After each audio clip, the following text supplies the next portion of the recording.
আমার তো শেষ করে ফেলবে। আমি আজরাইলের যেই দৃশ্য দেখছি,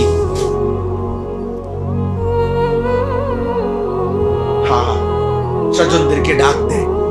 আল্লাহ নবী সাল্লাল্লাহু আলাইহি সাল্লাম বলেন, কায়নাতের জিন আর মানুষ ছাড়া আল্লাহর বাকি মাখলুক সেই চিৎকার শুনতে পায়, কিন্তু আল্লাহ তাআলা তার দয়া করে জিন আর মানুষকে শুনতে দেয় না। আল্লাহর ইচ্ছা এটা। হ্যাঁ, আল্লাহ শুনতে দেয় না। যদি শুনতো তো সব বেহুশ হয়ে যেত। ওই হাদিসের ব্যাখ্যায় আমরা পড়ছি, তাহলে আর কোনো মানুষ কোনোদিন কারো লাশ দাফন করতো না, কাঁধে নিত না।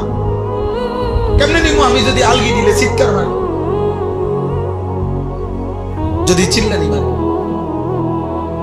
কি হবে আমার অবস্থা?